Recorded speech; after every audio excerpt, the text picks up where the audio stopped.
Welcome to Lead and Follow, a podcast that explores how great collaboration actually happens. I'm your host, Sharna Fabiano, author of the book Lead and Follow, The Dance of Inspired Teamwork. And I'm pleased to bring you the latest research, insights, and learning methods to help you work together better with the people around you.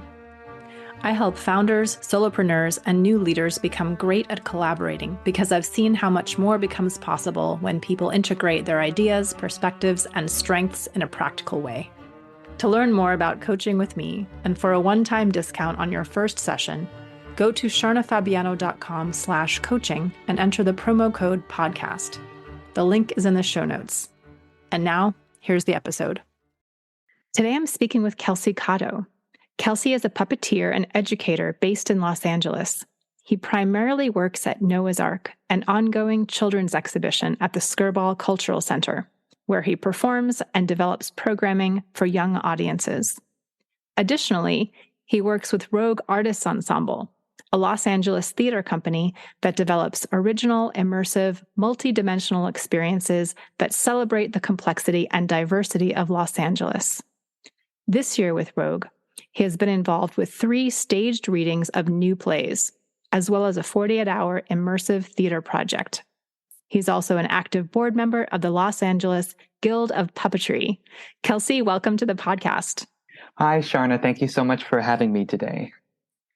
You know, when we connected earlier this year and you mentioned that you'd observed the creative relationship between leading and following with puppetry, my ears really perked up and I thought, oh my gosh, we have to talk about this because it's such a wonderful example of leading and following. And I know you have a broader theater background, but I'd like to just start off this conversation by asking you how you got interested in puppetry to begin with. It's funny because my broader theater background is sort of how I got into puppetry, how I kind of fell into it. It really feels like a thing that I fell into, that I did not intend to do to the extent that I do today. But I started really, my first puppetry experience that was really impactful was at UCLA. It was, which is where we met. Right. There's this beautiful play by Paula Vogel called The Long Christmas Ride Home that it was my senior year. I auditioned for one of the speaking parts in it. I went to school for musical theater. That was my major at UCLA. And I auditioned for the parts in it that were not puppets, that were people. And I don't think I was right for any of the parts, but I was offered a role as a puppeteer in the production. And I was reluctant at first to accept. I was like, I don't know if that's really what I want to do. But I ended up doing it. I ended up loving it. I met Perry Daniel, who is an instructor at UCLA, one of my role models. She's also on the Los Angeles Guild of Puppetry. And that was my first foray into puppets. And it was specifically in that production, Bunraku-inspired puppets. So 3-person collaborative puppets. You know, so many moments in my life, I can say the same thing. I just fell into, and I want to just ask you to talk a little more about the Bunraku puppets for listeners who might not know how those work. Yeah, Bunraku puppets, they're traditional Japanese puppetry form. The puppets that we used were inspired and operated in similar ways, but if you go to Japan, you see a real Bunraku show. I have never seen one in person. I've never been to Japan, but I've seen videos of it, and it is crazy. It is off the walls, beautifully designed puppets, and they're operated traditionally by 3 people.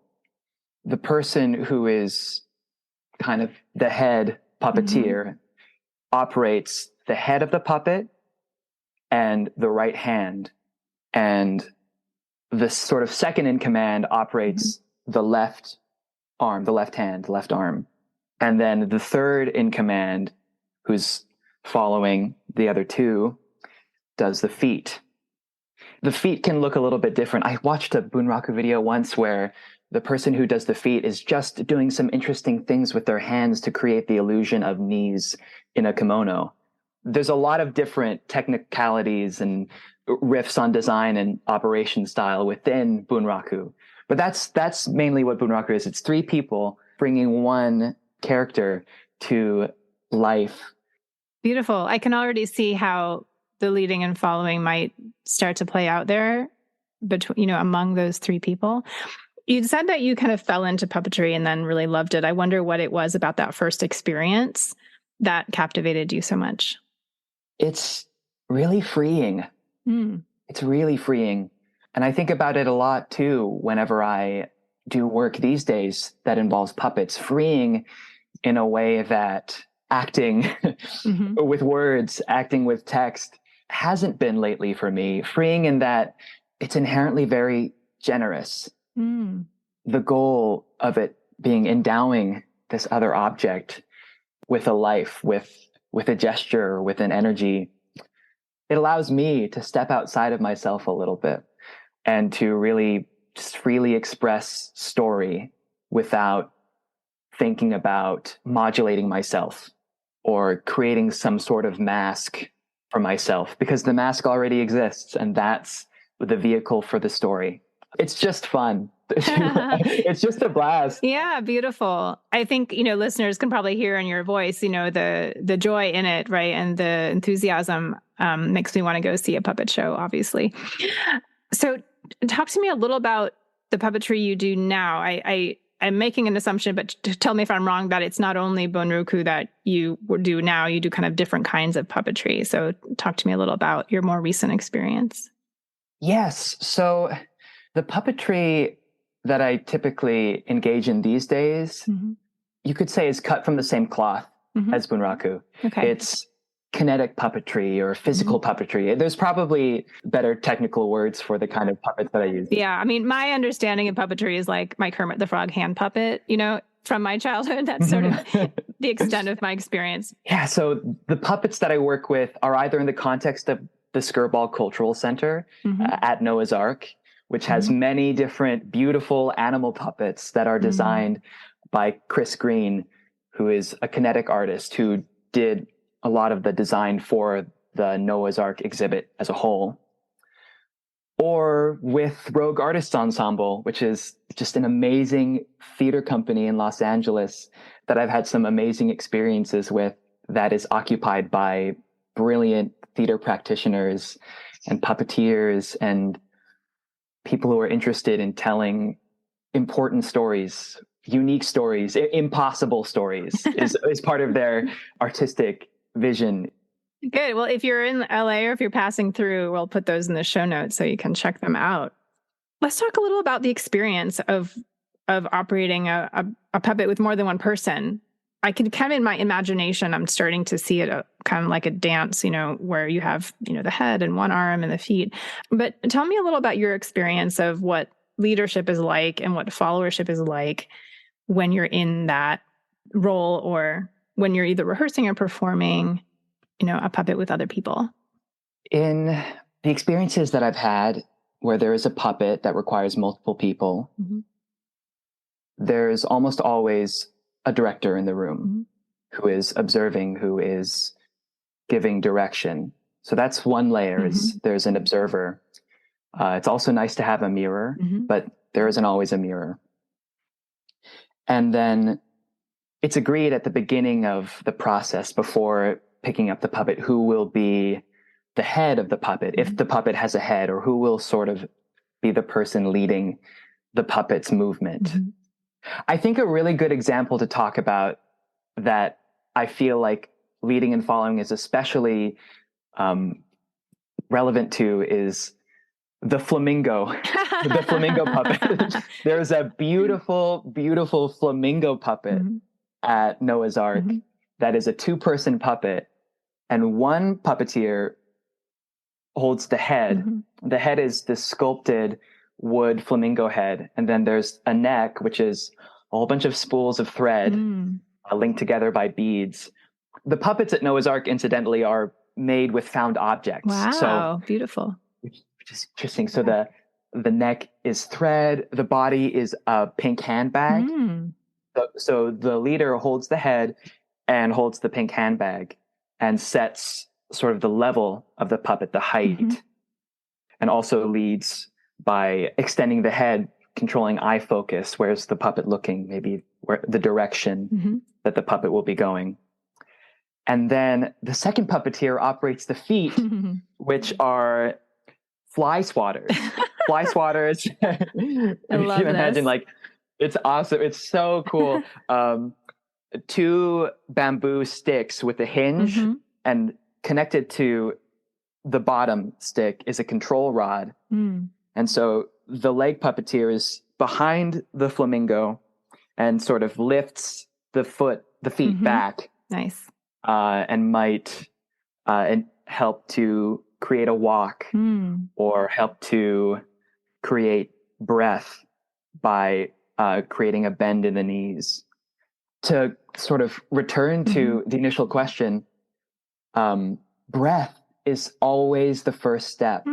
I've found with multiple puppet directors that I've worked with, the first interesting thing that I feel like grounds the process is checking in with your partner and figuring out how the puppet breathes before getting into some sort of interesting trick or like a smile or a dance. That can also be fun to just sort of dive in. And I feel like when you think of puppets, when you think of Kermit the Frog, you think of like happy, like singing or doing something complicated right from the get-go, but just figuring out how the puppet breathes, how to endow.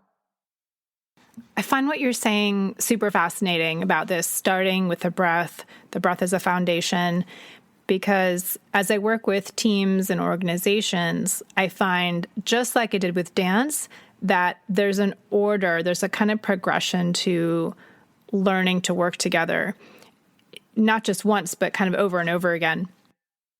And so when groups connect, they do things like ask each other how the weekend was, maybe come together around an agenda. Maybe it's just intentionally coming into a space, a physical or a virtual space together. But I want to highlight this because when it's missing, things do go wrong, and I imagine you see this with the puppets as well. But if people don't take time to connect in some way, even if it's very brief, the meeting doesn't go as well. We don't really hear each other. And so we don't really collaborate as well together. And so I just wanted to really highlight this because I think there's a cost to not being connected. So I would love to hear more about how you do that with puppetry through the breath. Breath might be even more important from the leading role, because one thing that comes naturally from breath with a collaborative puppet is the cueing and initiating of movement. Nice. Yeah, that sounds very leader-like to me. It feels very comforting to have a puppeteer who is leading to be giving clear cues with breath. For example, if I'm in a leading role, I'll breathe loudly or breathe deliberately.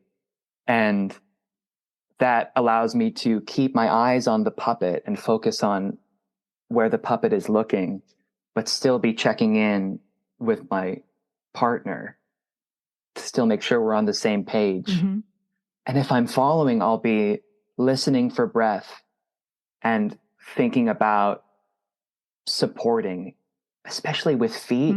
It's just such a wonderful analogy, like just to be offering a strong foundation or a baseline to allow for whoever is leading to make decisions or to do something fun or a little wild. I find myself gravitating towards doing the feet of this flamingo, for example, or if it's a bunraku puppet, doing the feet of this human figure, because I like to be in a position where I'm creating a foundation for other people to give offers, to do something interesting. I find that really fun, and I find myself freed by that as well. That specifically, freed by puppetry in general, but then freed by that specific role. So beautifully said. I just love how you express that, Kelsey, and I wanted to kind of emphasize it a little bit that, we're still in this transition, I think, culturally, between leader-centric thinking where like the leader is the only important role to no, actually good work is partnership, and what you do when you're not the leader is equally important, sometimes even more important. And I think you've just really articulated it beautifully there by embracing the support role, right? And feet, are so viscerally a representation of, the foundation, right? You can't go anywhere without moving your legs, right? You can't express anything without, that strength underneath you. And I think it's exactly the same in a corporate team, in any sort of group of people, or even if the group is two. And I love that you love to be there, right? Doing that role. I also share that, delight when I get to support someone and make it possible for them to, give their idea or take a risk or, express something beautiful. That's so exciting to know that you're part of that, right? And in some ways making it possible. It is. It's very exciting. And it makes me feel valuable and valued if I can do that well. The flamenco example is brilliant. Do you have any other recent examples where you were either in the leader role or in the follower role, and that clarity kind of was meaningful to you in a certain way? There's another collaborative puppet at Noah's Ark that is a snow leopard. It's an absolutely gorgeous puppet. It's two puppeteers. They're standing one in front of the other wearing boots, like snow leopard boots. And the puppeteer in the front holds the head, which is connected to a sort of marionette frame. And the puppeteer in the back has the tail. I have less experience with that puppet. That puppet doesn't appear all that much in the Ark these days because it is so special and so striking. I bet, yeah. It's sort of saved for maybe special events or a sort of special occasion. Audible breathing is really useful with that puppet, where checking in with your fellow puppeteer, where exploring slowly is incredibly useful. Not going too fast, allowing for this temporal space that is conducive to physically listening is incredibly useful, especially with that puppet. There's a wire that connects the head and the tail. So if you go too fast, there'll be tension. It might be some sort of awkward spine movement that happens or some dissonance that might break the illusion of the puppet a little bit. I really love the image of the wire physically connecting the two puppeteers, because in any team, even if we don't have a physical wire, if one of us moves too fast or moves out of sync, there is tension. And we do break the illusion, so to speak. We kind of break the thing we're trying to create together. We miss each other, or we, miss the deadline. And especially in a work environment where often speed is like the privileged metric, I think it is really worth emphasizing that we need to pay attention and maintain that connection and move in sync with our partner and figure out, what is the appropriate speed? Is it slow? Is it a little faster? I'm curious how you think about making those decisions in the partnering of puppetry. Yeah, that makes me think of honoring the constraint, honoring the third partner, which is the puppet, which is the physical embodiment of the partnership. I feel like honor is a good word for it. Respecting what that entails, what that allows for, and what it also limits.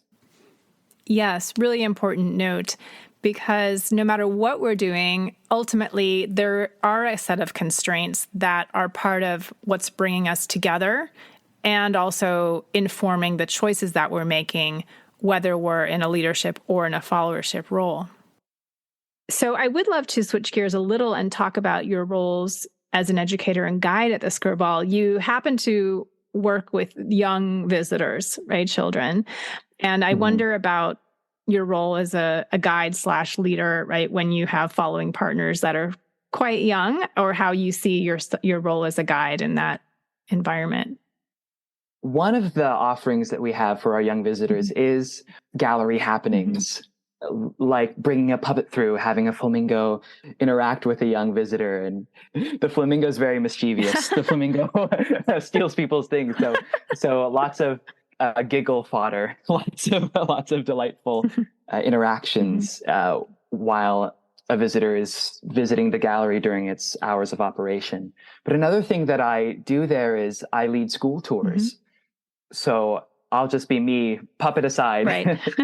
just Kelsey with a team of educators leading a group of maybe 10, 15 young students who might be there with an after-school group, might be there with a class, through the galleries and introducing them to the story format, the storytelling that happens in Noah's Ark, allowing for students to freely explore the gallery, but then maybe gathering everyone around and having a moment of counsel, having a moment of asking a reflection question, or leading a physical activity, like creating the sound of rain with your hands by patting your knees.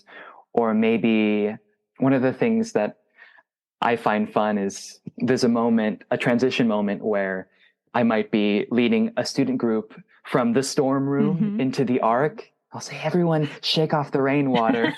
And so, leading an imaginative, physically engaging group activities. That's another part of the school tour.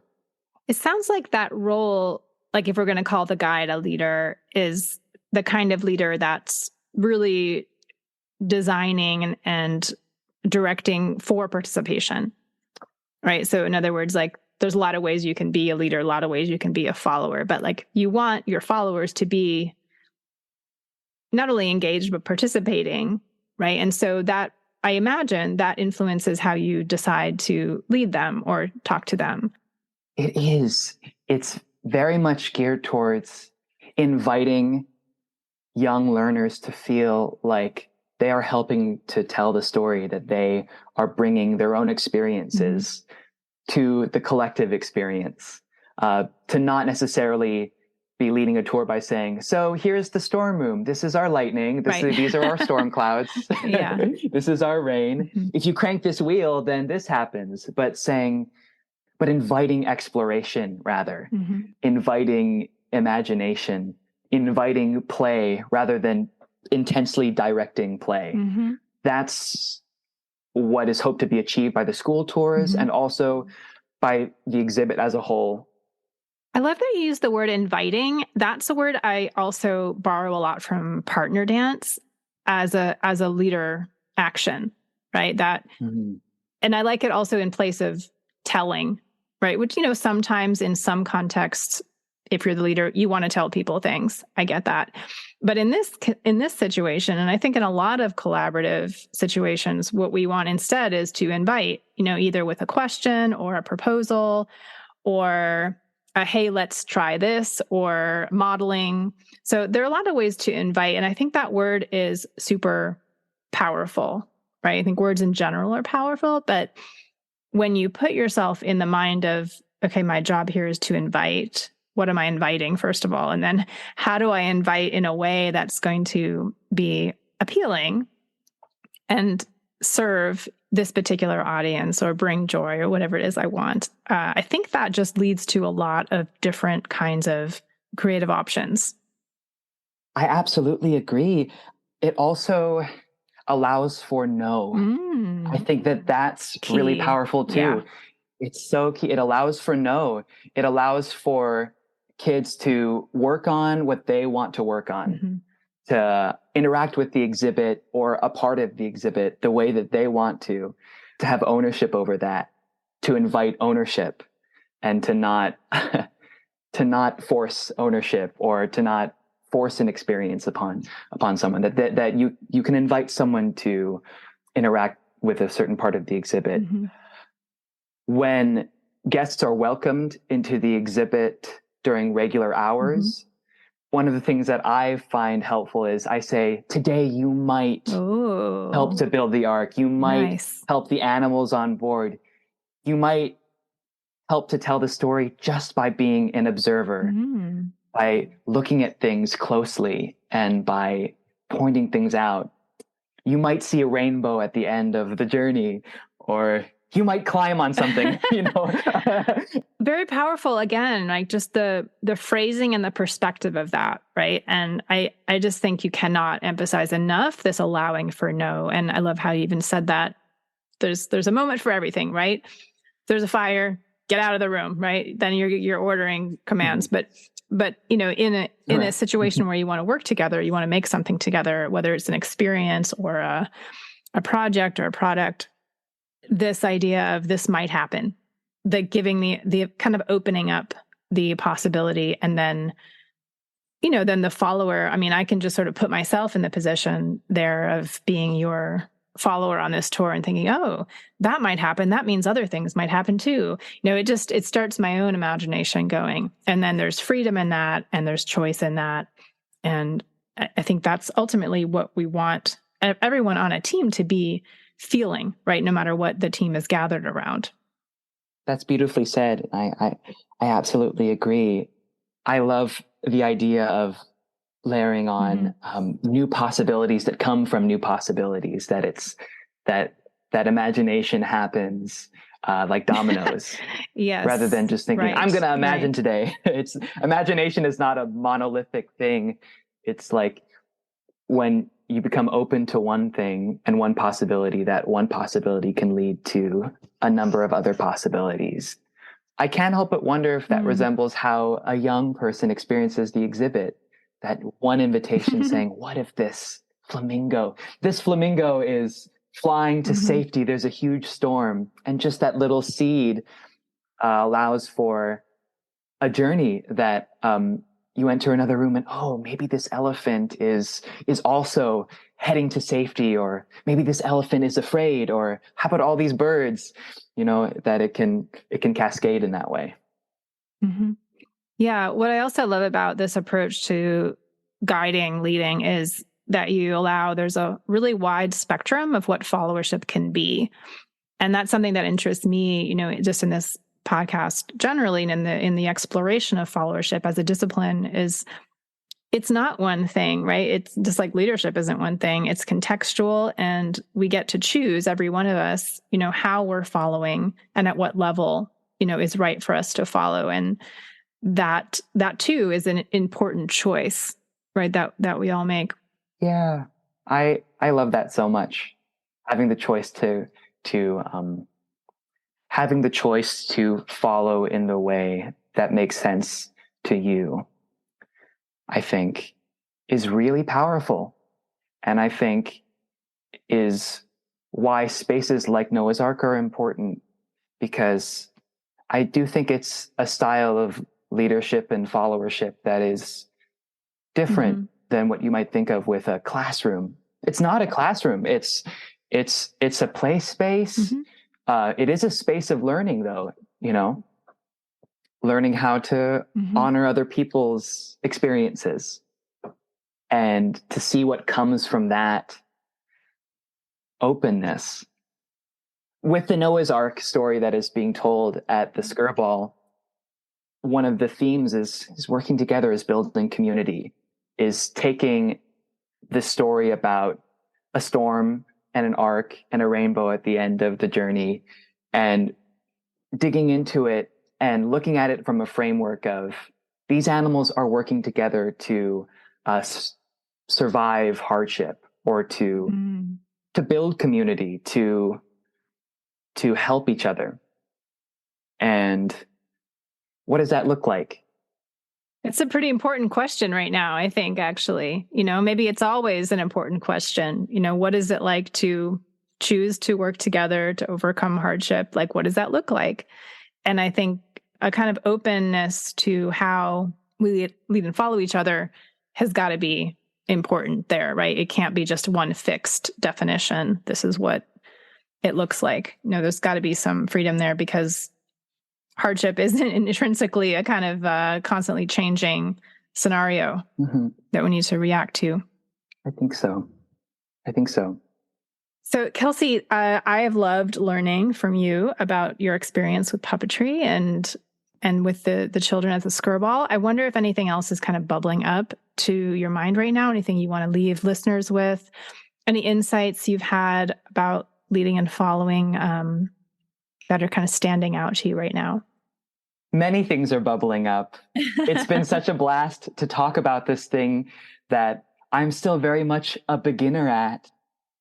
Going back to the flamingo. Yeah, let's go back to the flamingo. If you're doing the head and the body of the flamingo, there are still moments where it's useful to check in with the feet, and maybe the feet are leading in some interesting way. That maybe that strict dynamic of you are the head and that means you are leading isn't the only way to go about it. Sometimes when I do the feet, I might do something a little fun. I might sometimes I, as a feet, will maybe make the decision to gently, slowly go up into flamingo stance. Yeah. And one of the partners that I really like to work with on the flamingo will sense that and honor that, and maybe raise the head and assume a flamingo standing on one leg position. So that's bubbling up, that the dynamic is complicated. And even though in puppetry there might be a set idea about you do the head and the right arm, that means you're leading. I'm wondering today is that always useful? Maybe not. Or maybe so. Or maybe it's just that leadership dynamic is complicated. I think it's for sure complicated. Yeah. And I think we can go with a both and there. Yes, and right from the world of theatrical improvisation, that yes, structure is useful, right? And most groups need some sort of structure where we know, okay, this person's mostly the leader, this person's doing X, Y, Z, and at the same time, right, we can all perform these behaviors, right? These skills, leading and following, and so in moments, right, the more connected we are, the more fluid we can be. Right, to respond to one another. So for me, it's definitely a both and like, I want a world in which, we can benefit from structure, which, helps us be efficient in many ways, and also the flexibility, right, which allows us to embrace innovation and surprise and things we couldn't have predicted, like the flamingo standing on one leg suddenly, right, and how delightful that would be. So tell us what's coming up at the Skirball or with Rogue in the coming, months for locals and for those passing through. So with Rogue Artists Ensemble, they are planning a lot of projects this year and next year. Next year, they're doing a full-fledged production that I was lucky enough to be a part of some workshops surrounding. It's called Schlitzie, Alive and Inside. The Decaying Sideshow. It's about Schlitzie, who is a sideshow performer, a very famous, fabulous, often misunderstood. And that's premiering next year. It was written by Eric Fagundes, and it's going to be a beautiful production. So look out for that. Check out Rogue Artists Ensemble's website. Is one of them with just a beautiful collection of quilts, and the other one is Together for Good, Karen Tab, and the Quilting Corner. You can go and you can make your own quilt square that becomes part of a community quilt. And I totally want to make my own quilt square. Me too. I haven't yet. I think there was an opportunity for me to have done it already, but I missed it. But I want to when it launches. Yeah. And the third one is using the whole campus as its space. It's called Wayfinding.